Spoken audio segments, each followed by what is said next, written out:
Climate change poses one of the largest threats to women's human rights, including the rights of children and young women. It affects women differently from men. As the first people in the autonomous region of Bougainville, Papua New Guinea, declared as the world's first environmental refugees, the Carterets Islanders are moving away from their island homes voluntarily. Others have moved to stay with their families on mainland, while others have moved through resettlement programs. Nimblomi Brititasa, time bibin staplo, Peles blomi, Island blomi Carterets. Migat family, migat popla, pikinini, tripla, pikinini man na one pla pikinini Mary. Na lo Peles blomi, solwaray bin kay na bibin sot lo kay na meeting ting lo movie cam lo display relocation bibin lusim island lo milo 2012 na lo stablo milo hiya lo timpuch migat house stop migat one platen ki stop migat block kakao migat garden blomi lo planim kai nami harvestim kakao blomi pinis mi kisim moni lo kakao blomi natu lo garden blomi mi salim kakao banana kumu nami kisim moni long mi hama mastre time stop lo here heavy long climate change shoreline erosion long mi plan some long island long Carterets. Before island even big plan now solware wo long rise na mi kaikem island na island wo long decrease in size na population wo long increase in so this like make him na people are overcrowded. I should say this, people are overcrowded na kai is short na something me looking mo some time movie kam lo here now long mainland. It's a different story because lo here there's plenty of space, there's plenty of land for gardening. Na mi play stop lo here, mi play all family stop lo here, mi play got plenty kai to stop. Na mi looking mo some sorry back long how all land mo mi kon stop lo because by harim long media by got supply relief supply wo long go long pidi mo line long place. One plahap mi looking mo some mi no good platoma so some gamani no wo long look sabe long how mi play stop lo here. Na suppose gamani mi look sabe example long Korea they had transport long road they had a vehicle na long shipping so long shipping let's say I'm more emphasizing on shipping because long good time long Korea people were located at mainland Bougainville long Korea now they settled down long hub they had a lot of gardens and they were able to supply people back at home with the food gardens. What is in this case? This is not the case because there's support from the ABC and I believe this is something that has to be addressed. Long climate change, kai is so long place. Whereas long here, after mi pla all line all family relocated come long mainland Bougainville, we got enough. So by chance, mi play enough long supplementing relief supply one time all food gardens, see all long people. So and by balance that, but unfortunately, this is not happening. Somewhere, somehow, along the line, one plan man long Bougainville administration, he can look long here also before. The people continue to suffer the effects of the climate change. Soil erosion, high tides, and the irregular weather patterns is affecting people's human security, including the movement of people. It has taken people years to realize that the island was being eroded by the rising sea level. The areas in which children played soccer was now underwater. The roots of coconut trees could now be seen as the sea continues to erode and wash away at the edges of the land. The relocation of 10 families from Carterets Islands to Timputs in the North Bougainville happened as a result of the effects of climate change on the people. This was not the first but third relocation program that happened as a result of the changes in climate. The first relocation dates back to 1984, where more than 10 families were moved from the island to Kuberia in central Bougainville, a state land bought by the then Bougainville provincial government at the time. The piece of land in Kuberia is still a state land, but unfortunately the traditional landowners have taken over. According to the member representing the people of Atolls and the vice president of the autonomous Bougainville government, Raymond Masono, the islanders who were settled at Kuberia had permanent houses built by the government. They had land for gardening, but one problem remained for the islanders. The government purchased the land but not the reefs. There was no economic opportunities for the people there, as the islanders familiar with fishing were restricted from doing what they knew best, fishing. Life was going okay, but dreams of building new homes on mainland Bougainville were soon disrupted when the Bougainville conflict broke out in 1989 and the islanders were forced to return to their island homes. After the conflict, another relocation occurred in 1997, where a few families were brought to Hanahan in North Bougainville, the place believed to be where the Carterets Islanders originated from.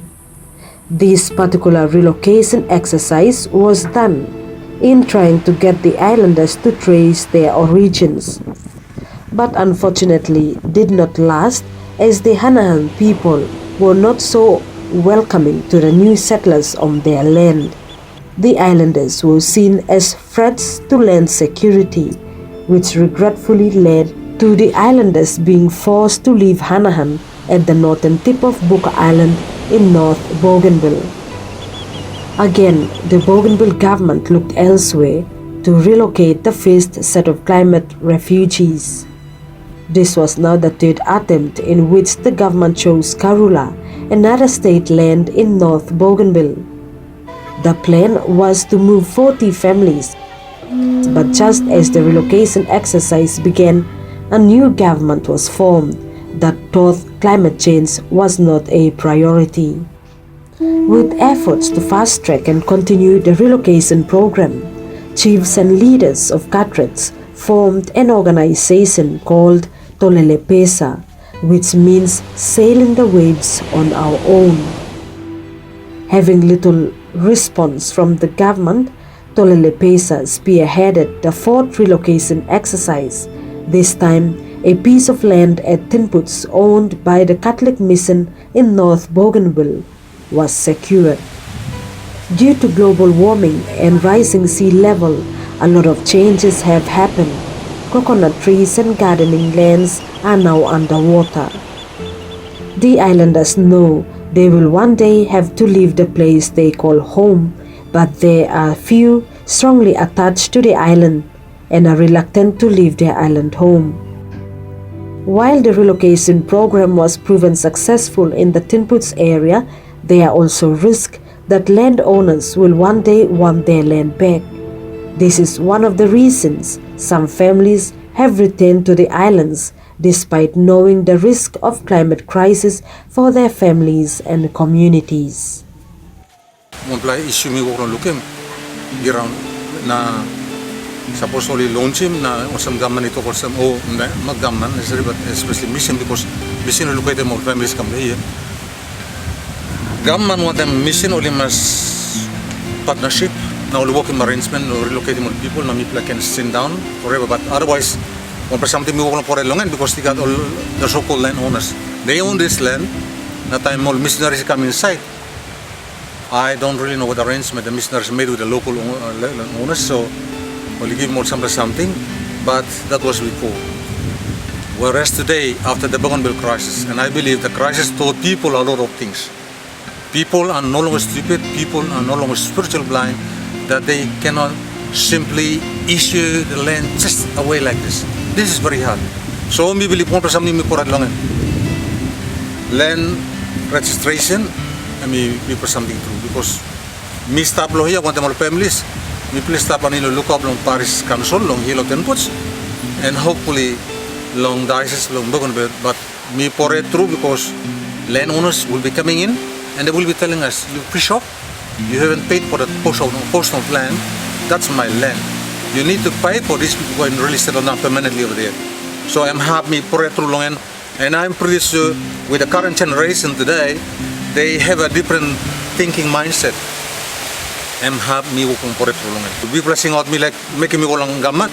Long only must straighten this lahapya. One time lo landowners na dices. Gaman one time dices almost also me binto they need to partner. Now only working all arrangement long me pala or learning stuff lo is sit down permanently over here and then maybe we can sit down how much and forget about other things. But otherwise the very thing that is scaring at the moment is the issue of land. Since establishing their homes in Tinputs, the families were given 1 hectare of land to grow cash crops like cocoa to sustain themselves economically. Each family were given 300 cocoa seedlings to start off their plantations, while the remaining land was used for gardening. Fermentary projects were also built with assistance from Carterets New Zealand, in which the islanders ferment and process cocoa to be sold. The income was helpful in paying for their children's school fees, healthcare needs, household necessities, and at times was used for assisting their relatives back at the Carterets. This fermentary and Carterets New Zealand or Australia in Panem Displace lagi one time fishing project lo youth. So this supplementary now and kakao mi bin buy long or village or families na at least only click money long lo kakao or wet bin only bin salim long click money mi plete yedin bungin. While slowly adjusting to their new lifestyle, Tolelepesa, through one of its focus area, was able to provide life skills training to assist the islanders cope with agricultural life, a life most are not used to. Today, the Carterets Islanders are now living on their own. They know how to make gardens, plant cocoa trees, which they are now harvesting and earning an income. It's almost 10 years since the first resettlement took place and they have survived. The relocation exercise also opened doors for women to actively participate in economic development, earning incomes to sustain themselves. Unlike when they were at the island, they had very little or no chance at all in participating in any economic activity. On the island, land to farm was a problem and lack of transportation making it hard to get to the markets. The women of Carterets at Tinputs are happy as they have enough land to plant their vegetables and have also established networks with local women who bring fish in exchange for garden food. Today, a few permanent houses have been built with assistance from donor funding, Germany, Finland, and small grant assistance from the Bougainville regional member for Bougainville International Government. According to Tolelepesa, the relocation site is not just for families who have been relocated to settle here, but when the islanders are hit by king tides, long-term strong winds, tsunamis or other natural disasters, the islanders have a place where they can seek refuge. Despite that, the islanders have already faced problems with the land allocated for resettlement. The lease nearly came to an end, which has now raised concerns whether landowners will take back their land. The housing situation continues to be uncertain and perilous for the climate refugees. Meanwhile, the government is looking at assisting the Carterets Islanders at Tinputs to purchase the land so that the land rights are given to the islanders if funding is available. The Bougainville government, in its efforts to address the plight of the people, is not so much focused on mass relocation, but individuals moving on their own.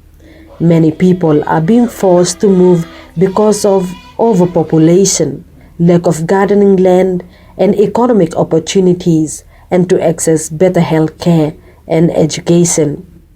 The need to address the Sustainable Development Goals remains a priority for Bougainville, despite the fact that finance remains a challenge for the government. However, the government has to address multiple goals so that the support for these climate refugees and migrants is sustainable and equitable. The ABT government, according to the member for Atoll, says once again, instead of embarking on a large resettlement scheme, the government aims to assist the islanders who are already on mainland Bougainville, as they have already been identified as environmental migrants, by allocating piece of land for them as well as build better houses for them. An Asian Development Bank funded project called PNG Building Resilience to Climate Change, which has been going on for 8 years now, has made no impact in the lives of the people.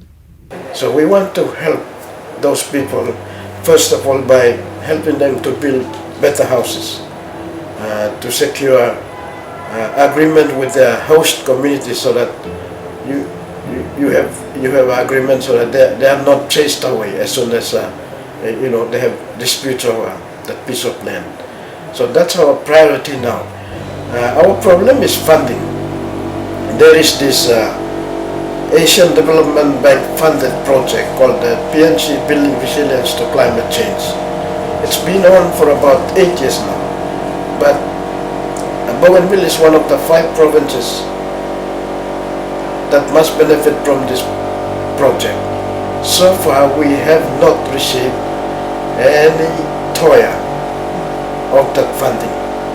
Most of the funding is used by officials from Climate Change and Development Authority, Asian Development Bank, who come in and out of Bougainville to do research. We are saying, no, there's already enough research being done.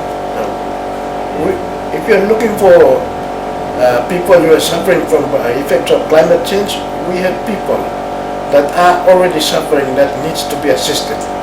And hopefully the climate change funding will become valuable so that we can assist our people who are living here, and also those of our people who continue to live in our communities.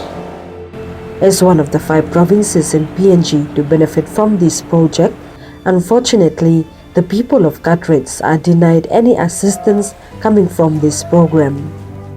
It is clear that big projects cannot be the solution to the escalating climate crisis. Climate and gender justice can only be achieved if the communities and the government continue to work together to find solutions that work from the ground up.